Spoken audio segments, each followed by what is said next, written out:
Hey friends, welcome back to playing tribute to Apollo Justice Ace Attorney, where we are going to finish out this third case of the game, Turnabout Serenade, where we're going to talk to Daryan, and we're going to see what we can find from his testimony, and finally put an end to all of this. Let's do it!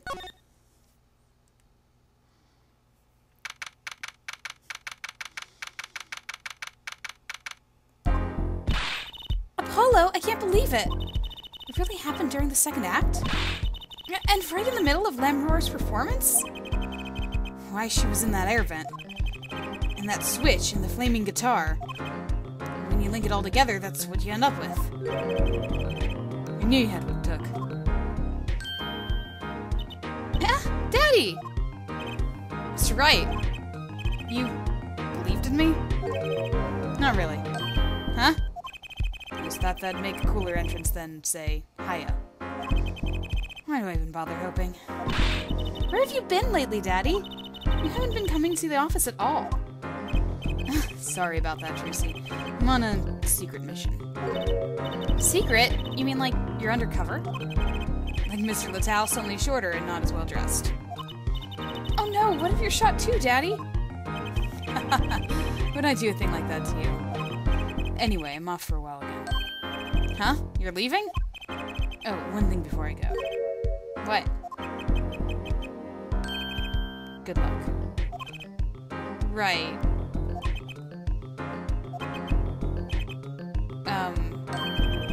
Is that all you came to say?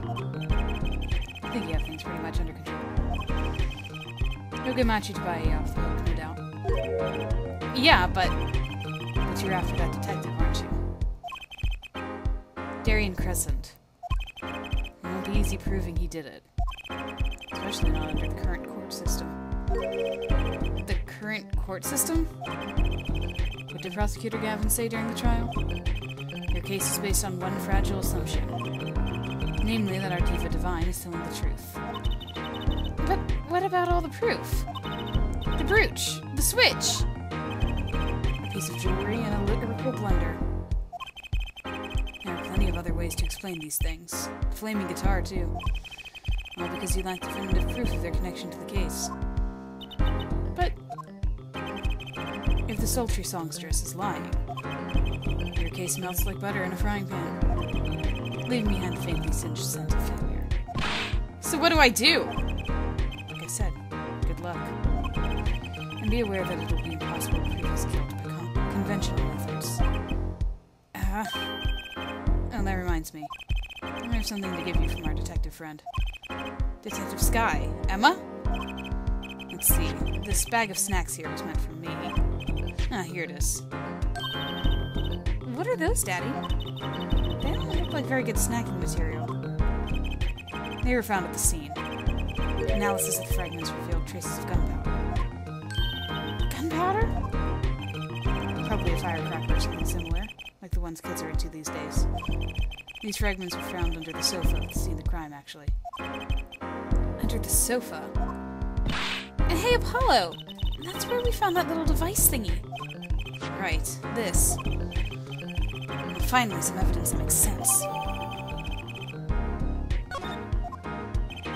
That's all for me, I suppose. See after the verdict. Maybe. Right. Every man has an igniter inside him. Excuse me? Find Daryan Crescend's igniter and set it off. And he walked out the door, just like a magician, normally. He's very cryptic. What does he want us to do? No conventional methods? What does that mean? I guess we just have to take his advice and hope it makes sense when the time comes. I guess. We're almost at the finish line. Hang in there, Tracy.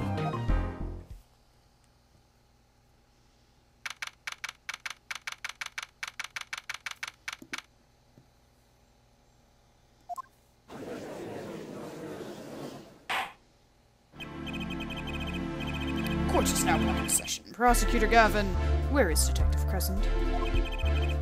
In the witness lounge, ready to be called at any time. Very well. Might I add, I don't believe any of this. Daryan was the first detective I ever worked with. We stopped working together when he moved to Criminal Affairs, Division 3. But his guitar playing fires my imagination. That's nice, but it has nothing to do with the matter at hand. Correct? Oh, I know. Therefore, very well. Call the final witness to the stand. Detective Daryan Crescend.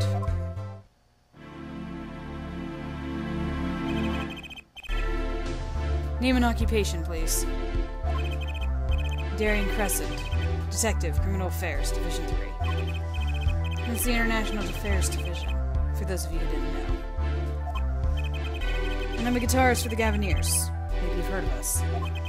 Did you fully understand the circumstances under which you stand before us today? Yeah, I understand, Your Honor. What I don't understand is how you let this happen, partner.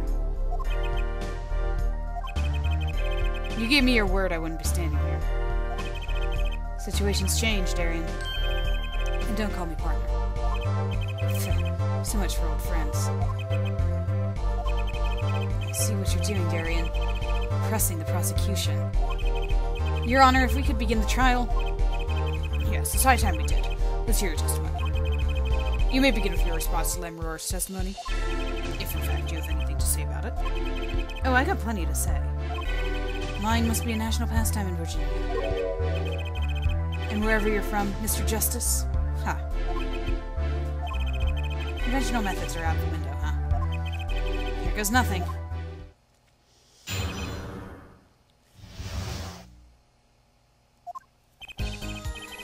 The diva's lying. Plain and simple. She's got nothing to back up her story. In the first place, she never heard my voice. She forgot the words because she heard gunshots, as if. Didn't Detective Emma Skye hear those gunshots during the third set, anyway? The shooting took place when I was on stage, man. So you claim Lemuror's testimony was a lie. Hey, don't get me wrong, I dig what she's doing, trying to protect that kid. And she's got the court-eating vague statements out of her hand just because she's blind. You go too far, Daryan. Look, all I'm saying is you've got a reliable witness. Why not listen to the detective? Detective Skye. I see. Mr. Justice, you may begin cross-examination. You didn't waste any time finding our weak spot. I can't do this with Lemuror's testimony alone. I'll have to find some other way to prove when the shooting took place. Right, we're at boss battle here, so I think it's time to just press everything. Maybe not that. Press everything. We'll press everything. Also, my health bar is back up again, so yay. You don't have any proof she was lying. Oh yeah, kid? You saying I lied? No, I'm just saying, Apollo, glare back at him! Couldn't help it, I flinched by reflex. Detective Crescend! Yeah? What do you want? Nothing. Apollo, chin up, back straight, you're wilting! This guy's hard as nails. He makes Walkie look downright cooperative. Look, there's no way the diva remembers my voice.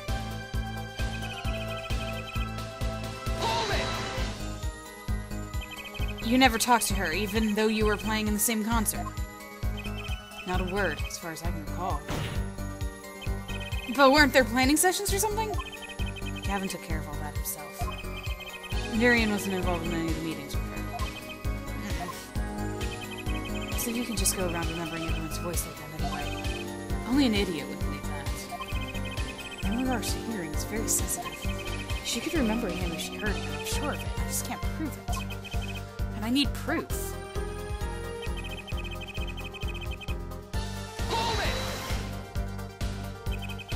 We know she missed the words. The mixing board proved it. Oh yeah, there was a mistake. Blaming it on gunshots is just a lame excuse. What do you mean? The mixing board proves what?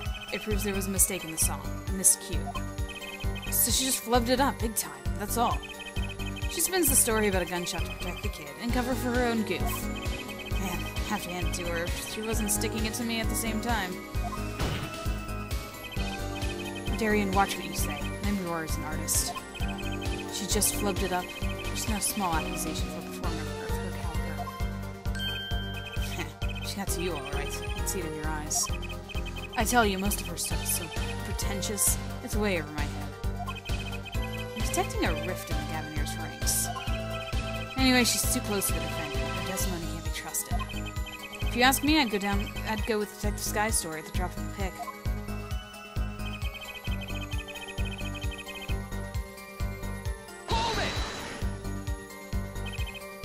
Actually, I was there too.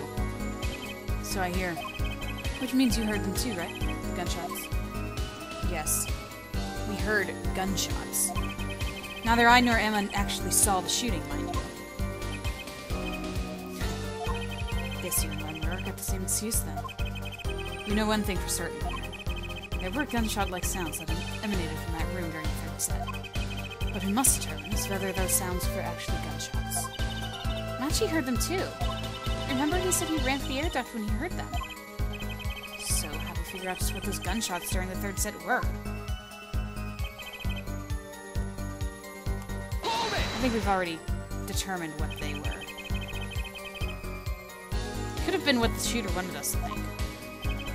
I'll tell you what the shooter, that kid, wants you to think. He wants you to think that Diva heard me in that room. Back to relying on Lambert's testimony. As much as I'm enjoying the Daryan and Forehead show, there is no need for such tempers. Don't make us into some comedy duo. This man, the Gavin and Daryan show's cancelled. This mean the Gavin and Daryan show's cancelled? Neither of your claims can be proven, or disproved. We could argue for days like this and we know that. Prosecutor Gavin is quite right. This court will hear no further discussion on this topic without new facts. New facts, huh? He's pretty eager to paint Lamorar as a liar, isn't he? Yeah, because her testimony is basically our entire case. This is tough. What do we do? Got a few ideas. I just need to find another way to prove it didn't happen when he says it did. Okay, I mean, I guess we just present the evidence then.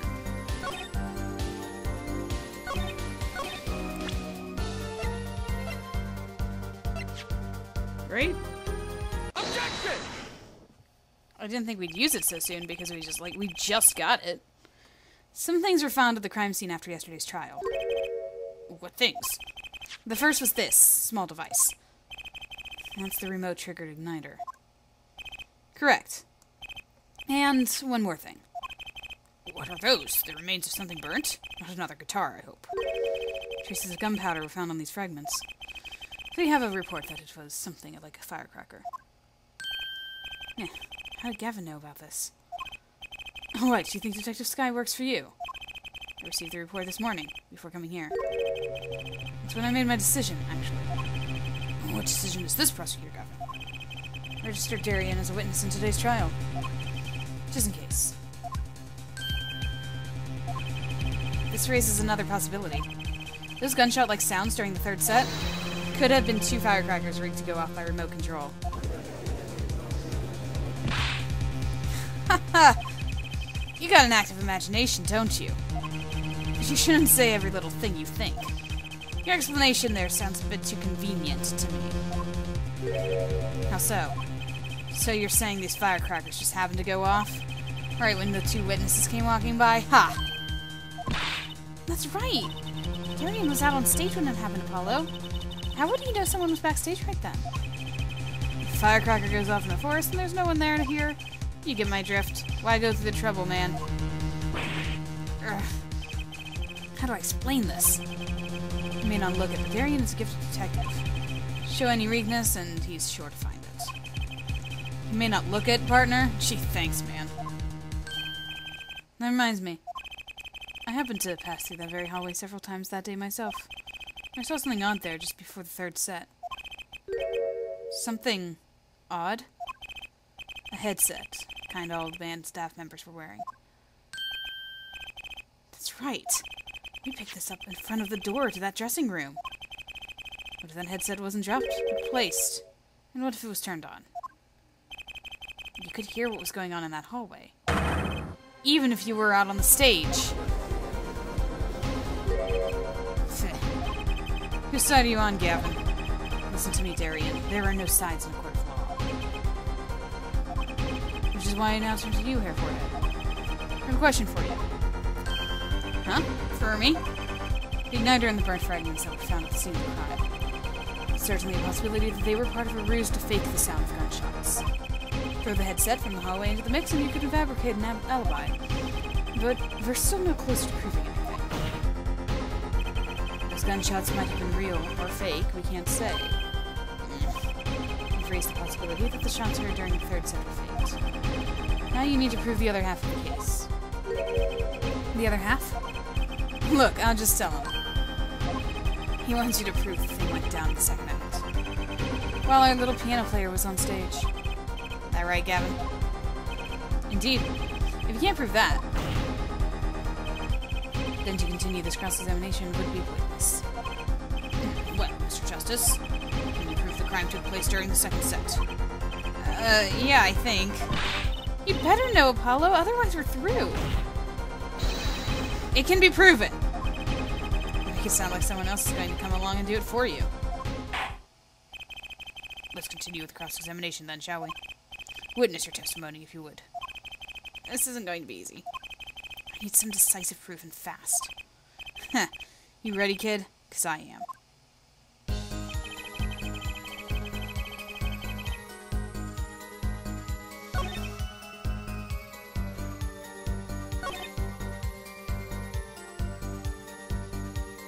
Again, it's very hard whenever I know how we find out, or how we prove this. Because I don't know whether it's time to present certain things.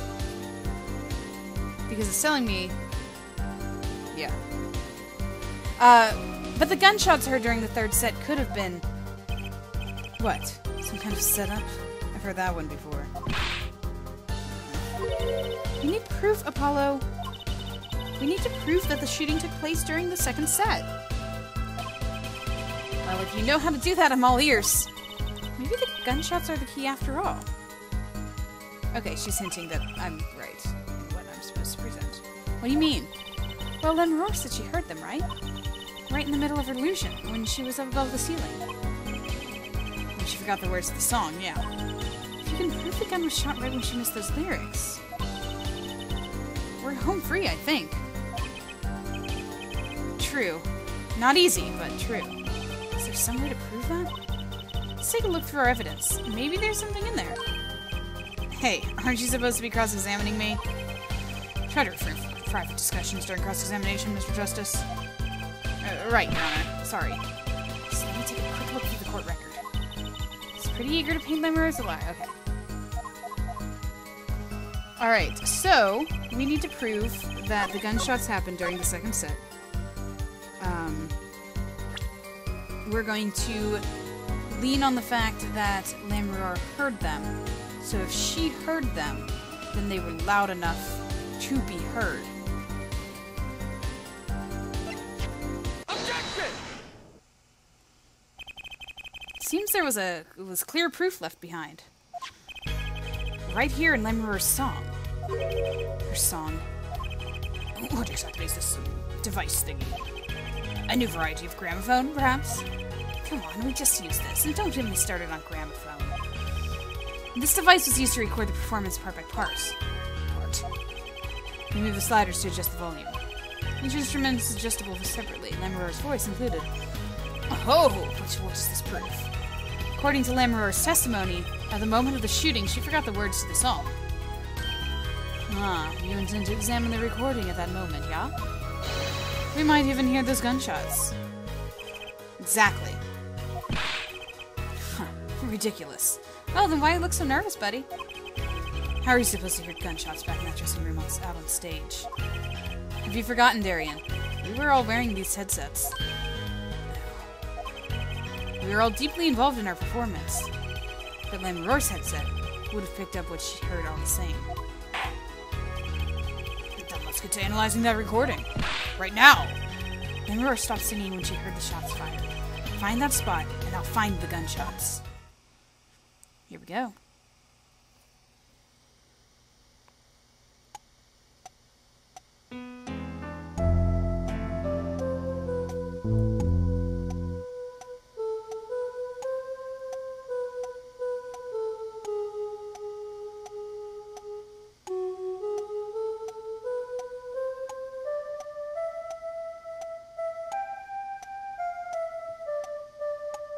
would be really cool if this was, like, actually voiced. Did you hear that?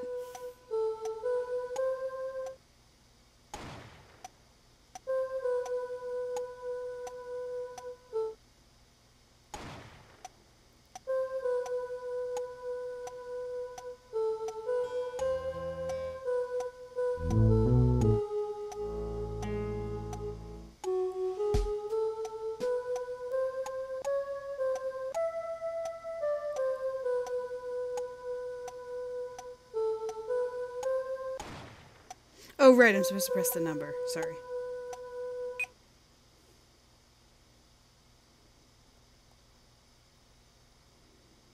Take that! Your Honor, listen closely to this part.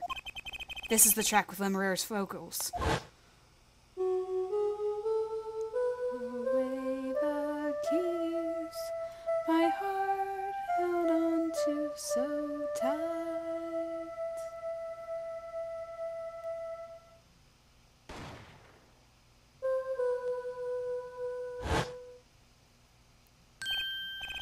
I did hear something faintly there, yes. Ooh, it sounded like a gunshot. What? That has to be some kind of mistake. I believe a case has been made. Gunshots were heard during the second set, which means Lemurer's testimony was true. Grah! Order. So she was telling the truth about what she heard. It's the other man speaking, not Mr. Litthouse.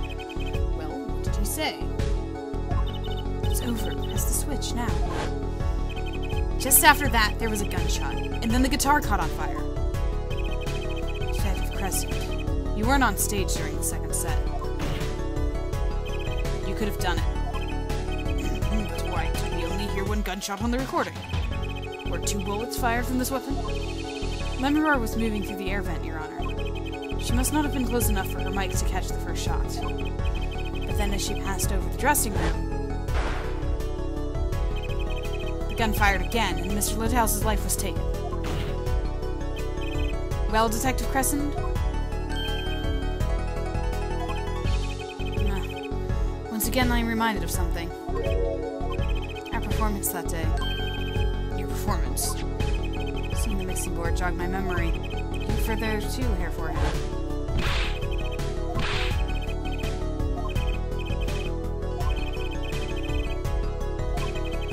Then there was that performance just now. What was that all about?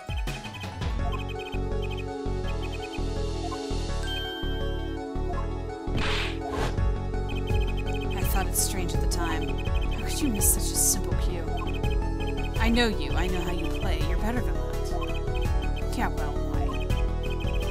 What? And Prosecutor Gavin, what are you getting at? I'm talking about the murder weapon, Mr. Litthouse's .45 caliber hand cannon. As we have learned, even the shooter doesn't go unscarred with a revolver that size. Kickback is enough to dislocate your shoulder, if you're an amateur. Wait! You mean his playing was affected because he hurt himself shooting that revolver? You're forgetting something. Yes, Detective Crescend. I'm a trained police officer. I've had firearms training, plenty of it. I'm not an amateur. Standard sidearm issued to police officers is .38 caliber weapon. A much tamer beast, although the murder weapon belonged to the victim, Mr. Litthouse, which suggests there was a struggle between killer and victim. So the killer might not have been holding the revolver correctly when he fired. Is that what you mean? The thought had occurred to me, yes.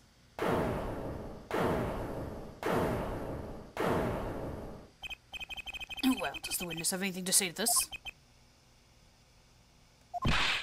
Detective Crescend. What I want to ask is what Mr. Sleeves rolled up ready for action has to say. Hey you, attorney. Me? Exactly which piece of your evidence is decisive again? You got a little noise in the tape that could be anything. And you have an alleged guitar cue missed during the .45 caliber kickback. I weep for this case, Gavin, I really do. You can line up your little weak pieces of evidence all you want. I didn't shoot that manager. And that's the obvious truth. The witness has a point. The defense's arguments, while persuasive, are not decisive. I believe we should hear what the witness has to say in response to the case so far. Your testimony, please, Detective Crescend. Tell us the reasons why you couldn't have done it.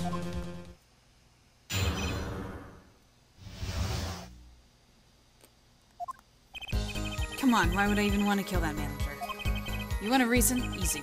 I got no motive, man. This is that diva's first trip to the country, right? How could I possibly know her manager? If I didn't know him, why would I want to kill him?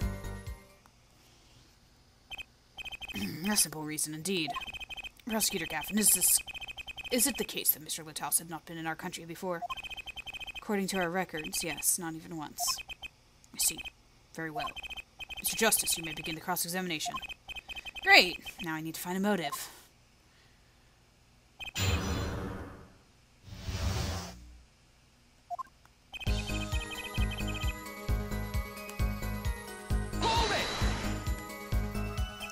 Her manager, sure, but Mr. Litthouse was... Oh, right, sorry. An Interpol agent, wasn't he? I just have trouble picturing that big lunk as an undercover cop, you dig? And not a very good one, seeing as how he got wasted. That's cold, dog. Not that it matters, either way. See, I had no reason to kill the man, whatever he was.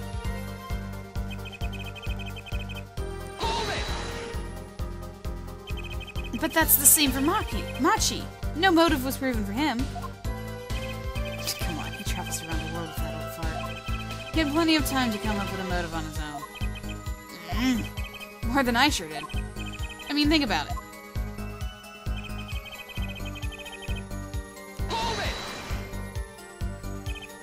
Daryan, you're a detective with international affairs? Yeah, what of it? Even if this was Mr. Littau's first trip to the country, you still could have met him prior to the concert. Huh. Or don't you take any international trips in international affairs? That's right. Well, Detective Crescend. That's your game, isn't it? Guess I better confess then. Confess? Yeah, it's a bit of an embarrassment, but I've never been sent overseas. What? But you're an international... See, me and Plains got a difference of opinion. We don't like each other much. My condolences to your forehead, but he's telling the truth. He's never set foot outside the country. I can guarantee it.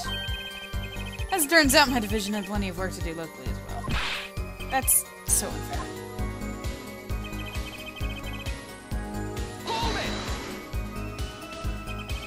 So you didn't fraternize with him at all during the concert? Fraternize? Huh. I don't think we exchanged a single word. As if anyone would want to talk to that old Eastern blockhead. Now the ladies, that's a different matter altogether. So you see...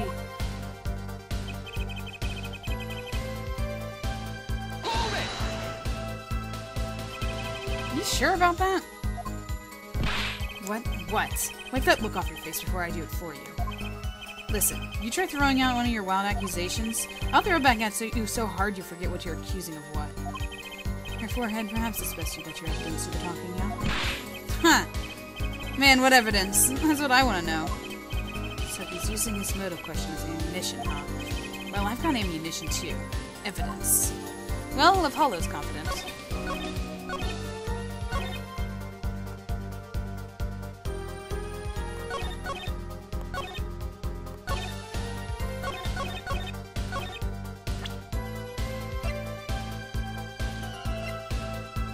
Are we going to aim for, this?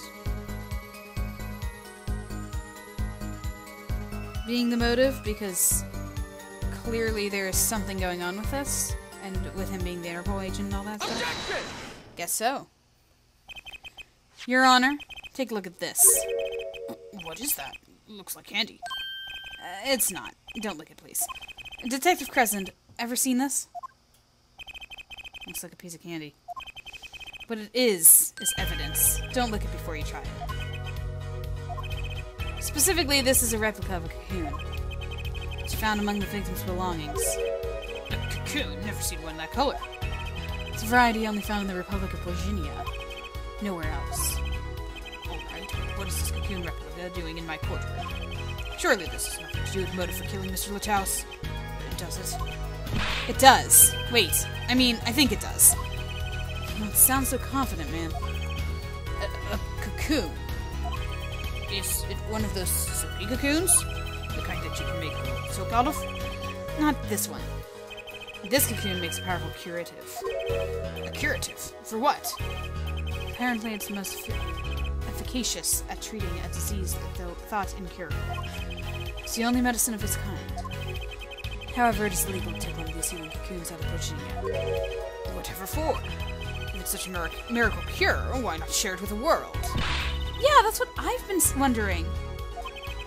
We looked into the matter at some length. Apparently, it isn't difficult at all to manufacture the remedy from cocoon. Yet, if you change the process only slightly, you can easily make a large quantity of something else entirely.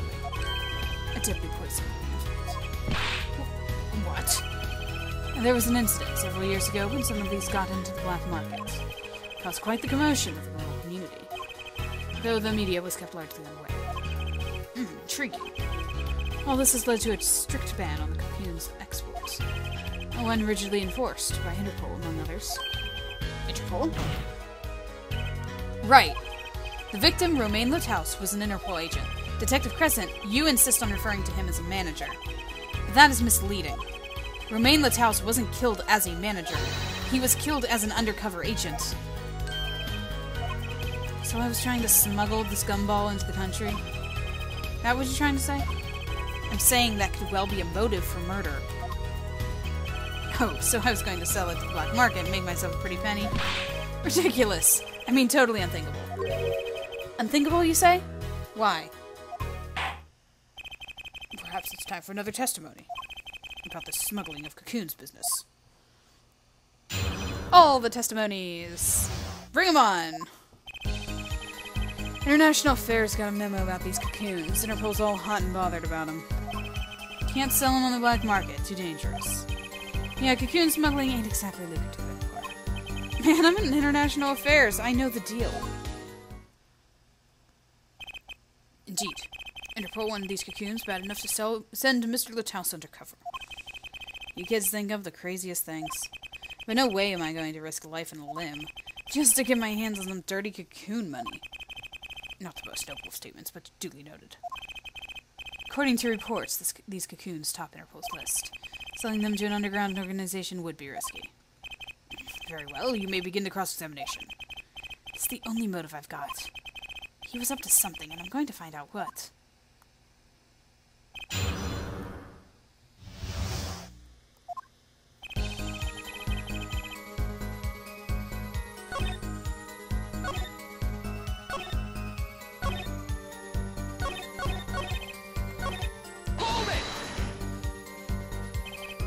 That memo, that's how you knew about the cocoons. Oh, nice one, nice one. I'm running scared now. You had to know about the cocoons to plan this. Just how well known are these cocoons? I'm embarrassed to admit it, but I never heard of them. Well, Lemur knew about them, though not to their use. My reports indicate that there are ongoing efforts to control information about the cocoons. Most people only know they're illegal to export, that's all. Then I've nothing to be embarrassed about, after all. You could say people like me who know about them are a minority, yeah. But that includes everyone in international affairs, man. And everyone in Interpol, too, for that matter.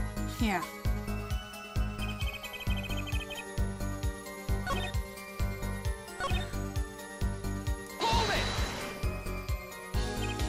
But wouldn't scarcity drive up prices?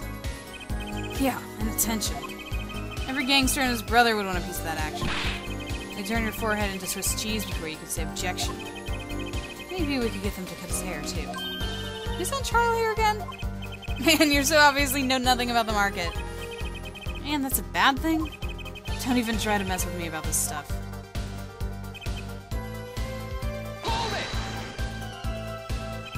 Which is why you'd know how to find a loophole in the system. Hey, you can say what you want about me, but back off of international affairs. There ain't no loopholes, okay? Who do you think we are, Boy Scouts? That wasn't what I was trying to, down, Daryan. It's as you say. There are no loopholes, at least in the case of these cocoons. International affairs, Interpol, and Virginian customs are all watching.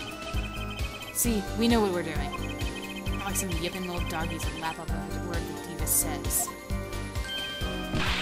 Why oughta what? You want some of this? Chill, both of you. Let's do this cool, yeah? Screw cool. I want this guy's head on a stick. Replica has to be the key to motive. Gotta be a way to find out what he was up to. Okay, so we're still searching things. Hold it! So there are other Interpol agents like Mr. Litthouse.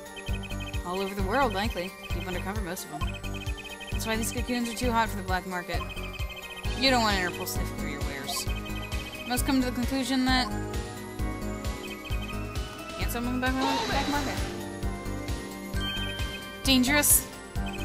Yeah, Interpol finds you, they arrest you on the spot. Or another marketeer might think you're part of a sting and take you out himself. Times have changed.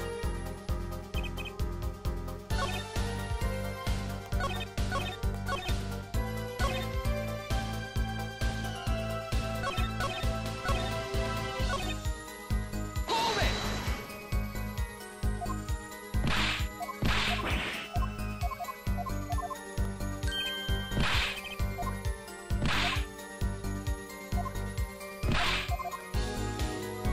Okay. I know...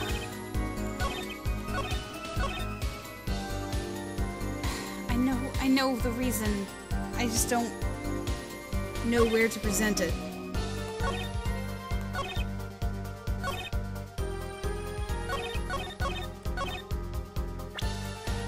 Maybe this is it.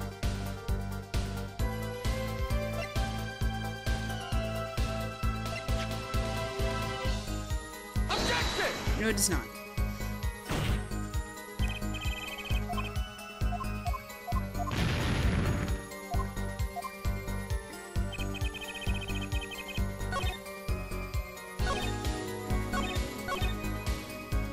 Hold it!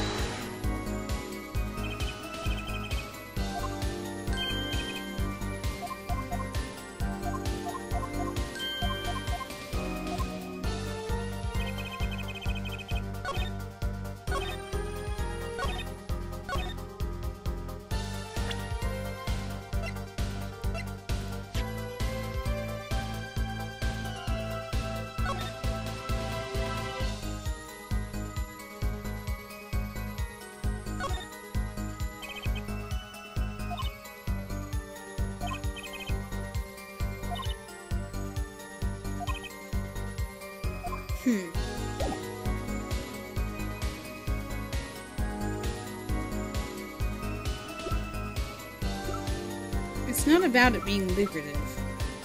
Objection! There it is. Okay. I just need to be on the right statement. Why not choose a less dangerous... What did he just say?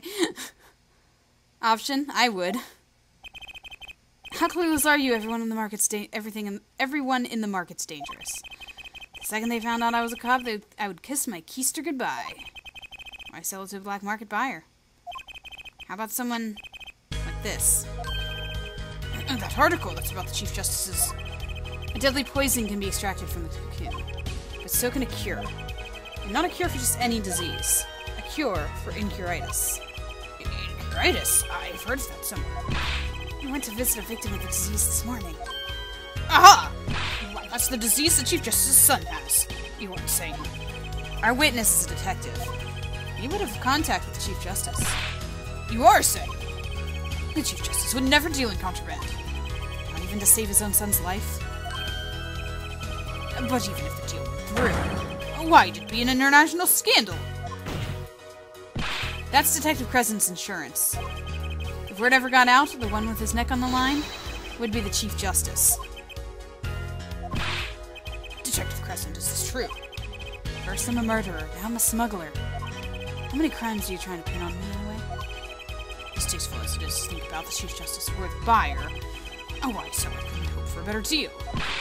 Very cowardly seller. Don't let slaves over there trick you.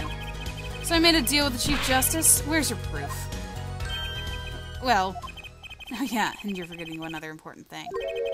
Do tell. Interpol isn't the only ones out there watching this. Virginian Customs barely sleeps. They're so worried about cocoons getting out. So we were informed. Let's continue with cross-examination.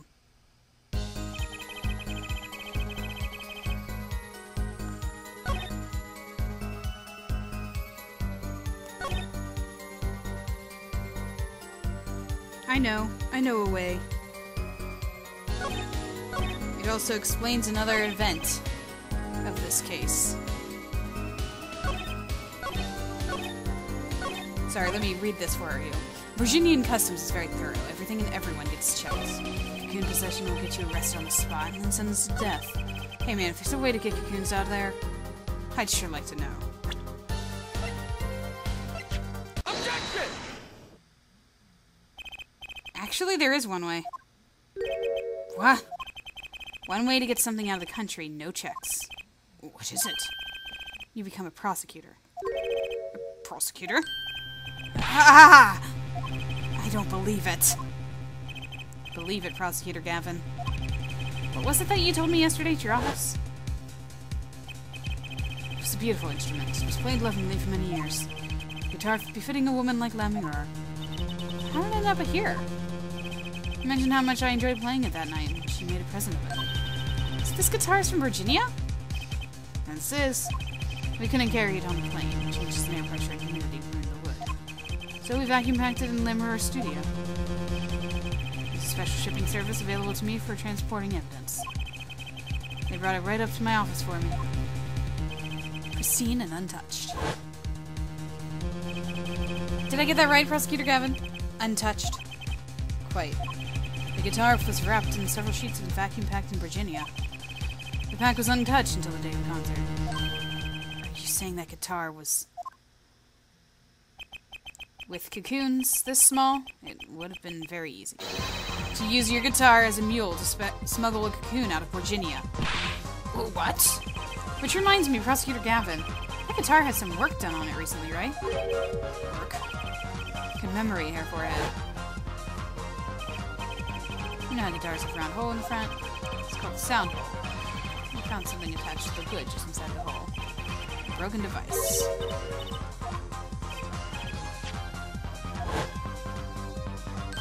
An igniter! Exactly. Consider this, if you will. What if that igniter wasn't the only thing that was attached inside your guitar? You mean... He means this, of course. Ah! There was a way to get the cocoon out of the country.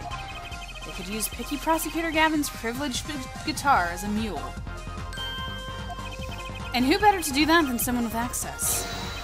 Like a member of the band.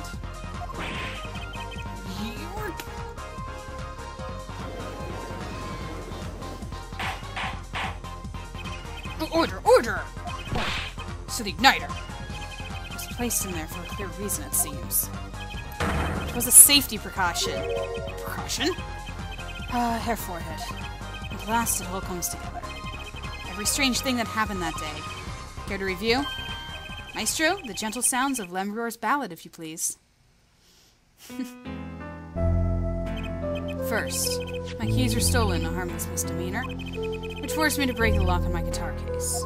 The key was stolen to retrieve the cocoon from the guitar, and not to go along with the song until we said that when Daryan was around. That's why my prediction headcanon thing stays, that Daryan was like, oh, it does go with the song, let me just keep going here. I see.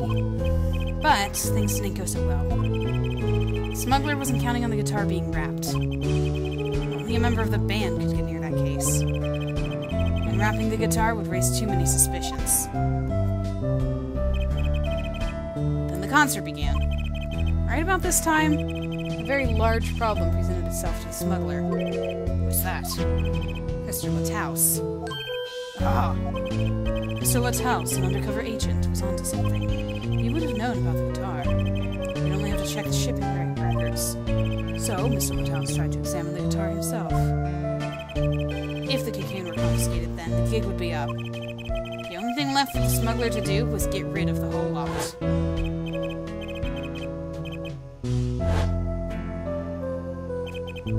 The guitar burst into flames and the cocoon was lost. And then... Mr. Litthouse died, with Lammermoor there to witness it. There's your case.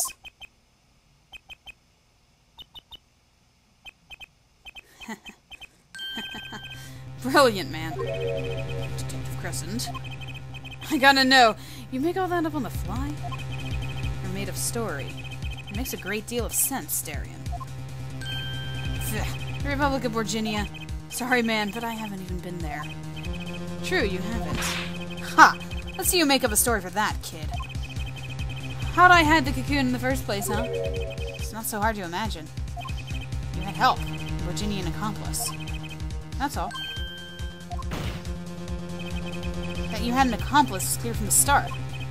The voice Lamura heard proved it. You made this transmission from backstage. Well, your co-conspirator was on the stage. But who was it? This is it, the coup de grace. And for once I know what I'm doing. There's only one person who could have helped him. Let's hear what Mr. Justice has to say then. Be warned. The great accusation gets great responsibility. Make up your answer on the fly, as it were, and you'll be harshly penalized. Are you ready, Mr. Justice? Who was the smuggler's accomplice? Sadly. I am so sorry. Take that! There is only one person who meets all the requirements of the accomplice, and that person is the defendant, Machi Tabai. Mr. Justice, he's your client! The defense attorney accusing his client? That's a new one. I assure you no one is more unhappy about this than I. But I'm here to defend him in the murder of Mr. Li's house, and I stand by my statement earlier that he is innocent of that particular crime. Indeed, the defendant is Virginian. He does meet the basic requirements to be the accomplice, but if it was, in fact, Lamura, it couldn't have been. Well, you seem sort of yourself. The reason is electronic signals, Your Honor. Electronic signals. Recall that this remote only works in a range of 30 feet. Beyond that, it's useless. Yes, that's true. Now, think back to the testimony. When the shooter made his transmission, Lamura was in the air vent, right above the dressing room where the shooter stood. Let's look at the stage diagram. This is the area that the remote could reach from the air vents. Well, looking at this, it seems that Lamura could still have done the deed. No. When the shooter made the transmission, the stage was slightly different than shown here. It was in the middle of the guitar serenade. Part of the stage was raised. Prosecutor Gavin and the Lamura stand-in were in the air. They were on a tower which happens to be 15 feet tall. In other words, the remote couldn't have worked from Lamura's position in the air vent. Ah. Well, Detective Crescend, what do you say to that? Your Honor. Yes, Detective. Can we see the video where Gavin's guitar burns? Just one more time. Well, I don't see why not. What? Don't tell me he has a way out of this.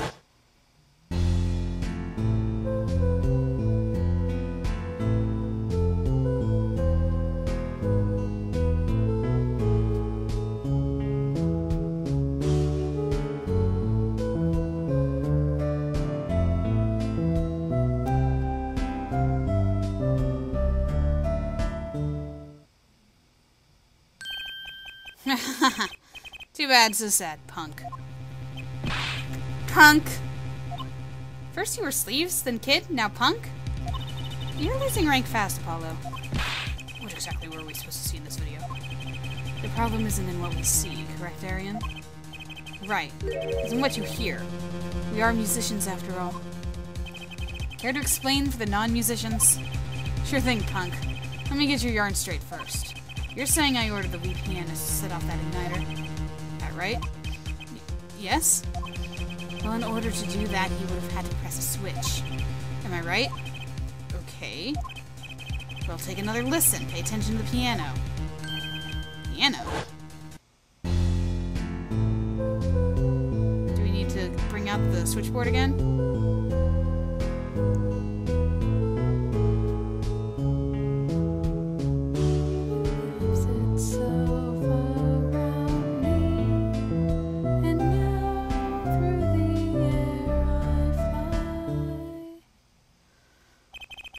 Seems to be the problem there.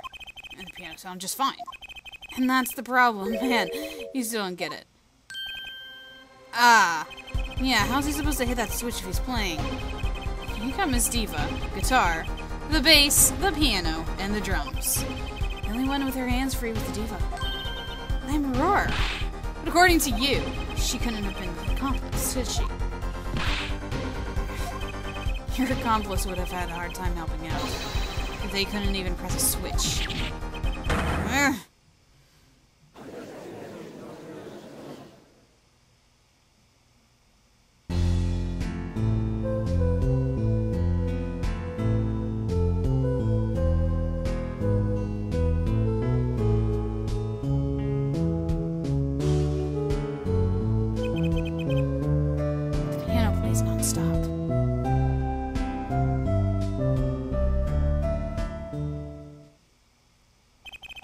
He couldn't have pressed that switch.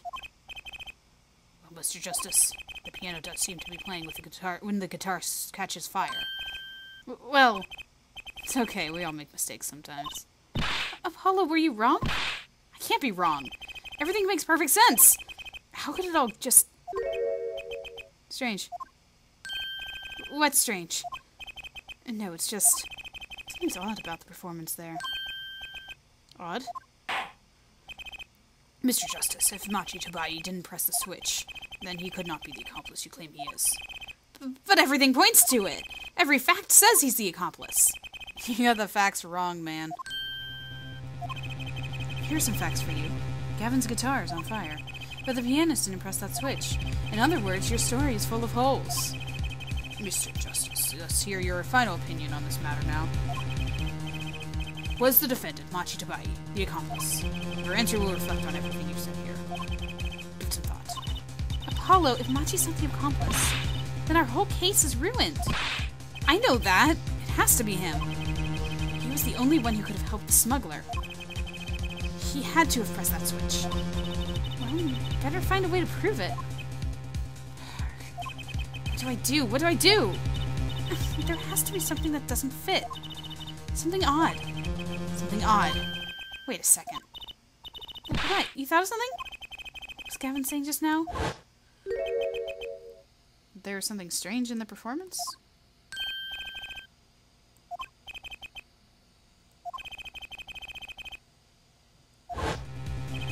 Switchboard, switchboard. It's not much to go on, but it's all I've got. What exactly did he hear that was odd? Have you come up with something, Mr. Justice? May I remind you that everything rests on this. Can you prove that Machi Tabai pressed that switch? Let's hear your final answer. Can you prove that Machi Tabai pressed the switch? Yes. I don't know if you call this proof, per se, but I can prove it was possible. Then, Miss Prosecutor, it falls on me to ask you to show us the evidence supporting this. Hair forehead. You sure about this? Huh, accept it. There's no evidence, man. See your evidence, Mr. Justice. On what do you base your claim that the defendant pressed that switch? Sorry, I just totally lost his voice again. The basis for my claim is music, Your Honor. Music? What about music? Let's listen to the piano part around the time when the switch was to be pressed. Right before the guitar burst into flame.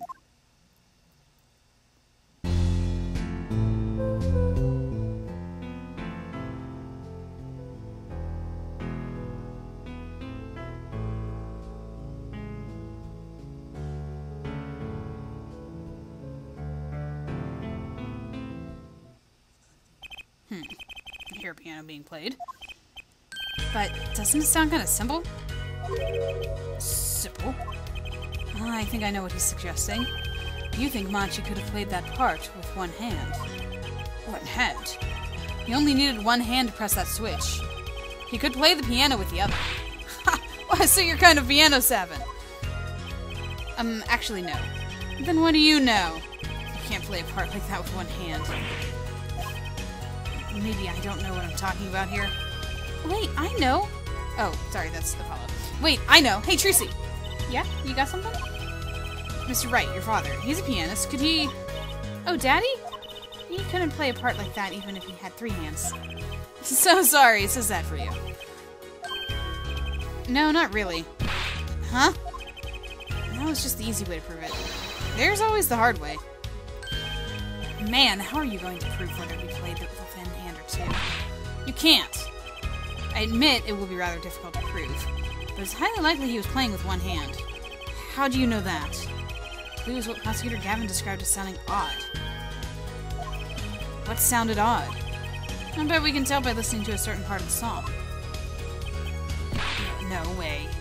Well, it seems we've come to the moment of truth at last. Let's hear what Mr. Justice has to say for himself. Show us the part that proves the defendant was playing with one hand. Right before the guitar burst into flame. Machi was definitely playing one-handed just before the guitar caught fire. And one section of the song proves it. The part that he played one-handed?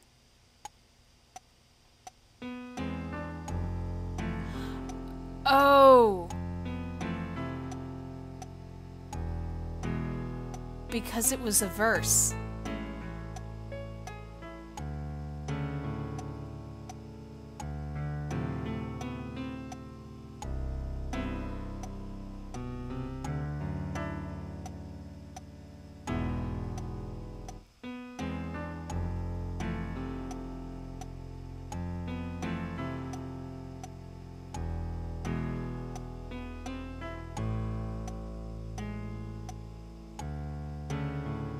So it's actually going to be the first verse that proves it, right?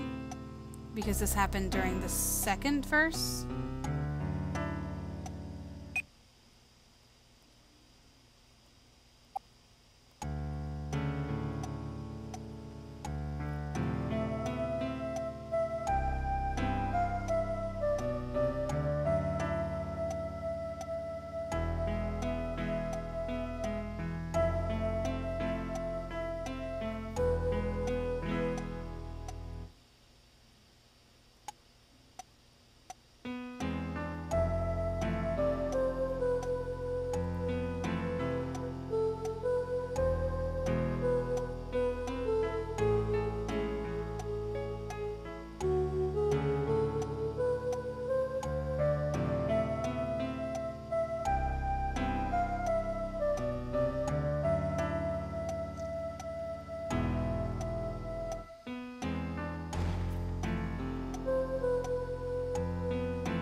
Yeah. Take that!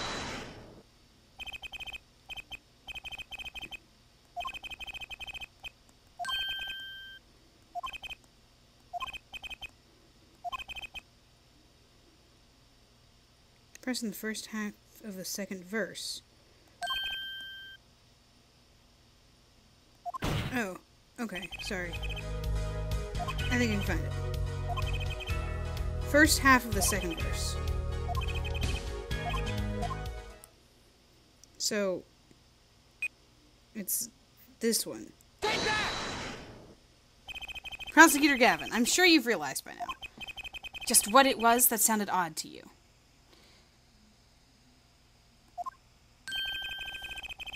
As I'm sure you've realized in yourself, Hair Forehead. Realized what? I'll demonstrate. Let's listen to the part in question again, shall we? Pay particular attention to the but a fleeting melody phrase.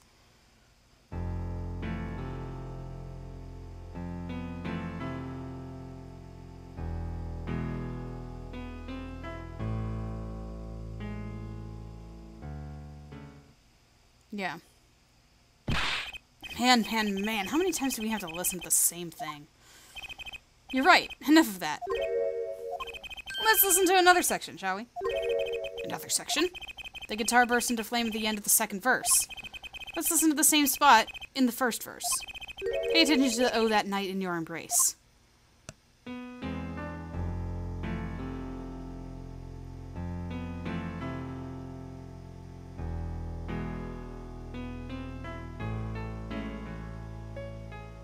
Yeah, that extra little do-do-do-do-do that goes on it. Play verse 2 again.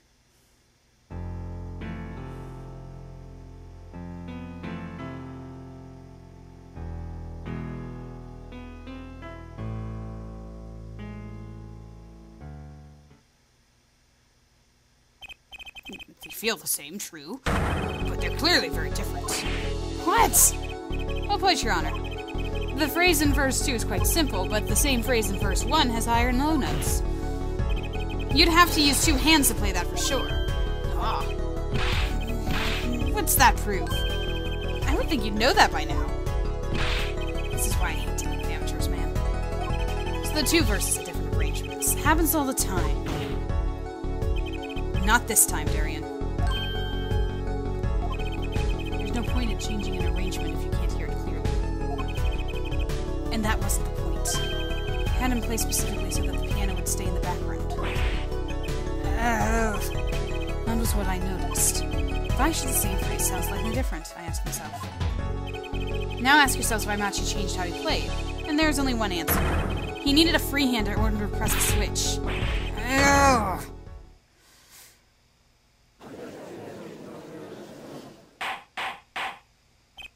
Order, order, order! I believe this ties all the facts together. Well, Prosecutor Gavin. Yes, quite. Though personally, this comes as a terrible disappointment. What, no comeback? I can't believe it. I finally did it! I shut him up! Very well, barring an objection from the prosecution, I will now state the court's opinion on this matter. They always laugh. Good show, Sleeves! No, great show. It's not over? I don't like when he looks so happy. You tell him, Gavin. Tell him what's so disappointing. Personally, I'm terribly disappointed. In you, Hair Forehead. Huh? But me? Yes, don't get me wrong, your case is solid. The facts all check out, but even now, you have yet to show us a single piece of decisive evidence. Yeah, but the facts, anyone can see it was him. Fortunately, anyone does not include the law. I'm afraid your case doesn't cut it. But... Thus, in fact, my points are at the same conclusion. But without decisive evidence, it's no proof. That's the rule under our current legal system. I don't believe it! It does not seem as though the defense has any more evidence to present. Oh, I think if he did, we already would have seen it a long ways back. This is unfortunate. But as present, this court is unable to acknowledge your accusation. What?! The truth is staring us all right in the face. Why can't they see it? What's the point of a legal system that protects criminals? Paulo, remember what Daddy said? It won't be easy proving he didn't, especially not under the current court system.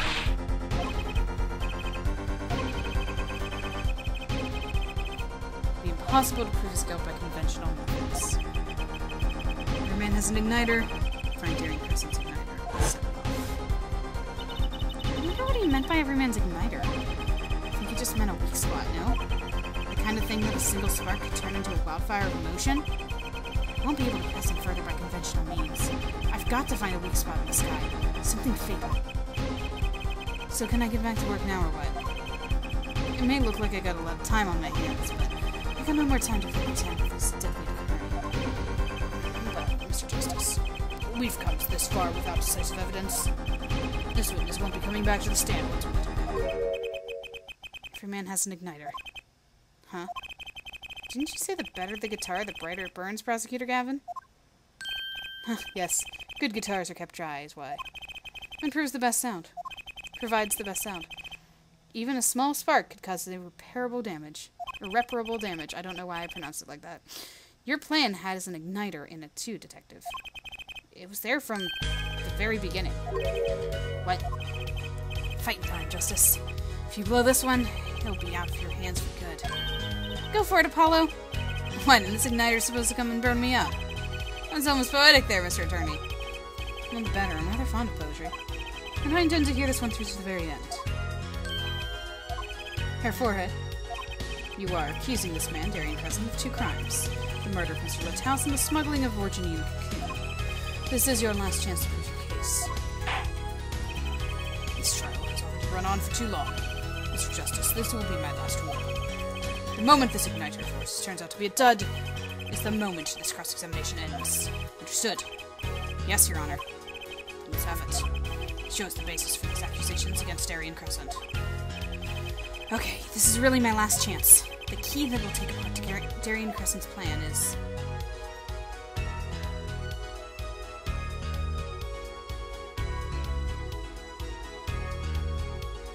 I don't have evidence. If I had evidence, I would have shown it already. But... I think we've got to talk to Machi again. Right?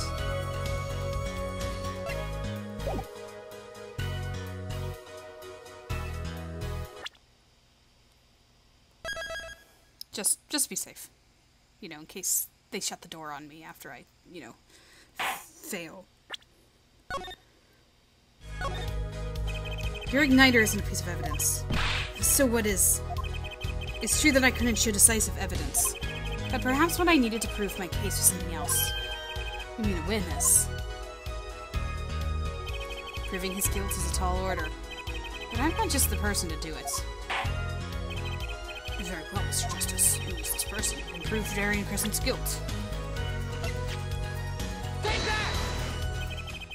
The one person who can prove Daryan Crescend's guilt is the defendant, Machi Tabai.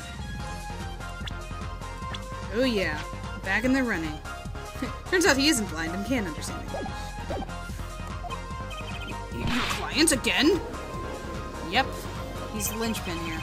Machi Tabai was an accomplice of the cocoon smuggling plot. Without him, Daryan Crescend could not have gotten the cocoon. Furthermore, he can easily prove that the one who plotted the smuggle of that cocoon is the real criminal in this case. How so?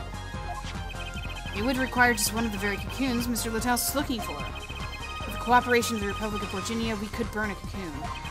The burnt cocoon would leave a particular residue. A residue we would, no doubt, also find inside the burnout guitar. Very scientific of you. Thus, if Machi Tabai acknowledges his agreement with Daryan Crescend concerning the attempted smuggling of Virginian cocoon, the case is solved. Daryan's laughing again. Your unrelenting passion is remarkable. You really want to get me, don't you? Too bad you'll never be able to. Why not? Little key tickler won't acknowledge anything, especially not anything to do with cocoon smuggling. What's this all about? Taking a cocoon out of the country means death. By Virginian law. Yeah, see? If our pianist really was a smuggler, then testifying about it would be suicide. Believe me, he's not talking. But you're wrong, Detective Crescend. What? It's the other way around. If Machi doesn't admit to smuggling here, he's in deep trouble. How? Look, if Machi admits to smuggling here, then he'll be tried in our courts by our laws. You don't get the death penalty for smuggling in our country. The victim in this case was an undercover Interpol agent. I'm sure that news has already reached Virginia, and they'll likely broadcast our dealings in court today, including the part about the Virginian cocoon. Yeah, But if Machi doesn't admit to smuggling now, he'll eventually be picked up by the Virginian police. It's not like he's in any danger in our court. We're not going to find him guilty of murder here. Not now. No, but you can't do this. You can't accuse me. Maybe the law doesn't allow it. But who's going to think you're really innocent after hearing this trial? Same goes for Machi Tabai. The cocoon smuggling, your entire plan. Machi Tabai knows everything. There's only one way out of it for him, and that's to acknowledge his own crime. The crime of cocoon smuggling.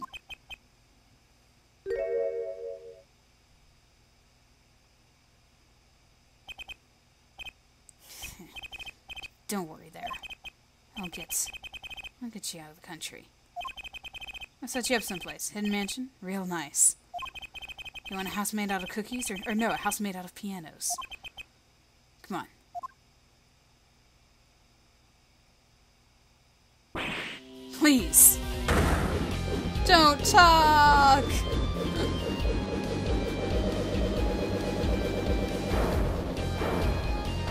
He whipped his hair back and forth.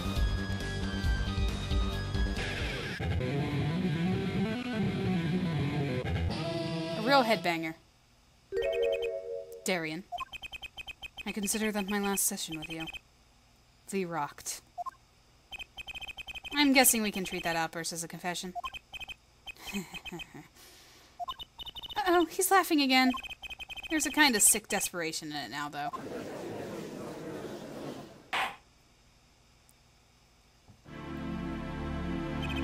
Well, have you been listening to today's trial? Yes. Did you talk? Tell the court everything? I didn't want it to turn out this way, but I'm not the kind of lawyer that can overlook a crime. Today's trial is all for your benefit, you know? I see no reason why you should hesitate now. I knew. From beginning I knew. Machi. Situation I cannot explain, but money I needed. Very much money. Today's trial raises a delicate issue with our legal system. The only thing definite in the court of law is evidence. This is the golden rule, however. It has become apparent that not all things can be tried by this standard.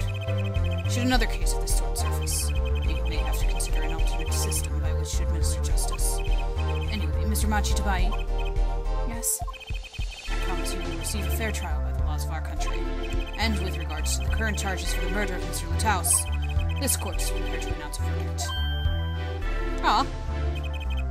I thank you. I only lie, but you see truth. You find truth. And that's our job. Very well. This court finds the defendant Machi Tabai not guilty. Yay!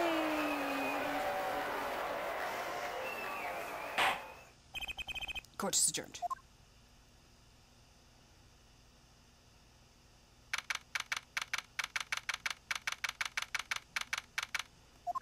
I wonder what'll happen to Machi. Well, he did smuggle a cocoon out of Virginia.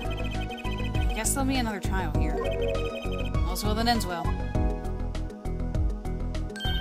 Daddy! I owe you both my thanks. Lemuror? Why, something wrong? I'm sorry, Machi was your partner on stage, your friend. Yes, I thought of him as my own son. Even now I do, yet something got a hold of him. Something evil, I see that. And he must pay for what he has done. Is that not how it should be? I'm still sorry. Do not be sorry. You've given me courage. Courage? I'm considering an eye operation. It was my suggestion, actually. You mean you'll be able to see again? It's funny, I have always been afraid of the light. Light seems so harsh, so unforgiving. According to the doctor, Lemuror lost her sight due to some kind of accident. An accident? As you know, I suffer from amnesia. I feared that if I could see, perhaps it would open my eyes to the truth I've been running from. I was scared. You know what changed her mind? Hearing your defense in there today. She could feel your gaze, unwavering, always looking straight at the truth. If the light returns to my eyes, I think I will take up painting. Painting? That's right! She's a landscape painter in sound, after all. I will paint the two of you, I promise. Whew! Can't wait, Lemuror! You get my thanks too, Hollow. Thanks, Mr. Wright, but for what? You reminded me I need to hurry things along.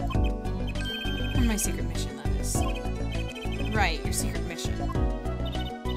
Apollo, Trucy. I hope that we will meet again someday soon. You bet! Me too!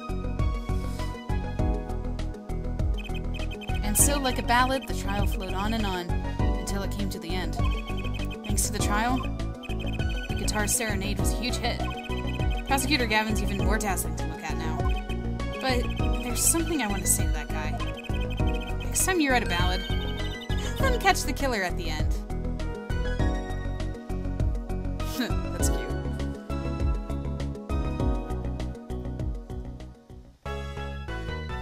Well, you guys, that puts us to the end of that case and leads us on to the last case of the game, episode 4, Turnabout Succession. I have already said a lot about Turnabout Serenade and why I love it so much. I love the whole, like, the mixing board stuff, the music, the crime going along with the song. I still have my theory that I came up with now after. Again, it was after we were talking to Daryan about the Serenade, and I was like, oh my goodness, I think he just grabbed the body to put it up on the stage with that guy.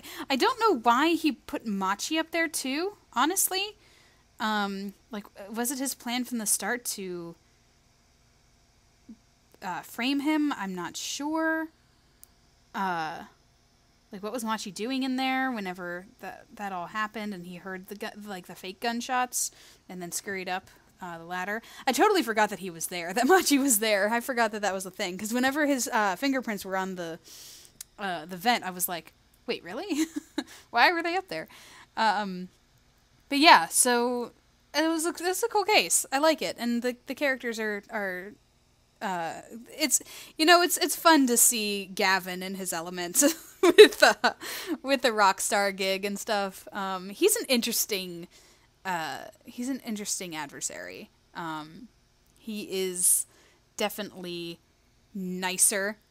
Oh no, I've said this before and I was wrong. He's not nicer. He's actually very mean. And sneaky.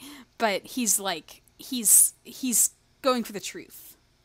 He might be fierce competition and might give offense and all of that, but he is prosecutor with heart of gold there. He's definitely in line with Edgeworth's ideals of seeking the truth. So next time, speaking of all of that and the current court system as it is, this game is all about that kind of like, oh, things are not quite great in this particular system. And yeah, and we've got like the whole past with Phoenix to still see and discover, as well as a few other things that will pop up that I am not going to say anything about, because that's for you guys to discover when we get there. So, when next I upload, we will be heading into this last episode, the last case of Apollo Justice Ace Attorney, Turnabout Succession. So, I will talk to you guys then.